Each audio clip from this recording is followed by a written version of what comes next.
If a man looks me in the eye, gives me his word that something's going to happen, I take it unless he breaks it. He may have broken his word to somebody else, but to me, has he made that deal? Has he made it? We're nowhere near having made a deal. We agreed that we should try to get a bipartisan agreement. Hi again, everyone. It's 5 o'clock in the East. Those were President Joe Biden's first comments after meeting with Republican leaders yesterday for the very first time.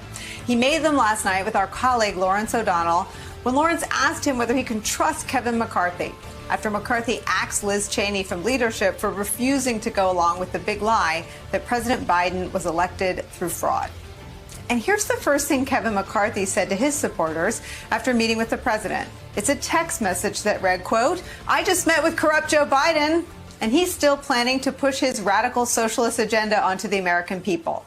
Now, it offers you the fullest picture of political depravity versus decency in the contrast between the leadership of the two parties.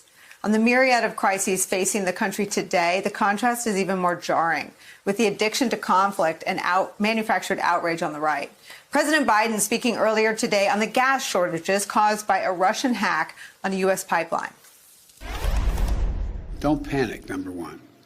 I know seeing lines at the pumps or gas stations with no gas can be extremely stressful, but this is a temporary situation.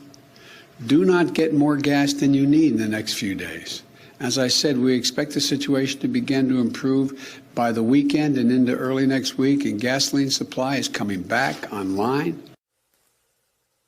And a senior White House aide underscores to us that the president's efforts to tackle this crisis included surging cyber assistance to the company that was hacked and waiving multiple regulations to surge gas to the region, including the Jones Act, which allows foreign ships to bring in gas, and waiving rules that allowed truckers to drive heavier loads. But watch this. Here's how right-wing propaganda spun the Russian attack on a U.S. pipeline. What is this about? Well, you know. On some level, let's be honest about it, the White House approves of this disaster. Yes, some gas stations are closed tonight, but soon enough, the lunatics plan to close all of them. Close every gas station in the entire United States, shut it forever. This is a green revolution, so who cares about some old pipeline?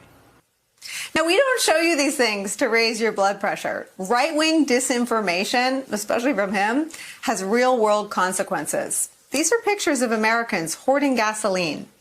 Some Americans even put gasoline into plastic bags and then put the plastic bags with the gasoline in them in their cars.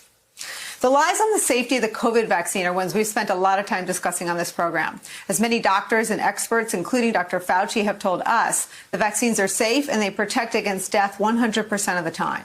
President Biden's vaccination rollout has seen huge strides over the past months, reaching a point where the CDC announced today that fully vaccinated people no longer need to wear masks in most settings. But here's GOP Senator Ron Johnson on the vaccine.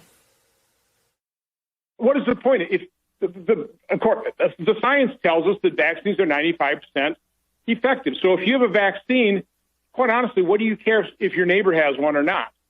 I mean, what is it to you? You've got a vaccine, and it's, science is telling you it's very, very effective. So why is this big push to make sure everybody gets a vaccine? So again, the White House tells us that, quote, in just 4 months, we've got COVID deaths down 80%, cases down in 47 states, a higher percentage of the population vaccinated than any major country, economic growth at the fastest pace since Reagan, and the percent of schools open have doubled since January. One more topic. The big lie that is the single animating force behind being a Republican in good standing.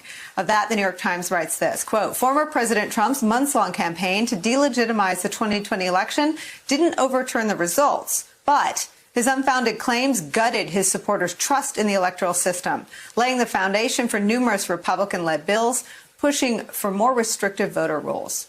Those bills built on a lie, just like vaccine hesitancy in many instances based on lies, just like what we're seeing in the form of gas panic based on right-wing disinformation. The GOP is a party hobbled by and hostage to lies.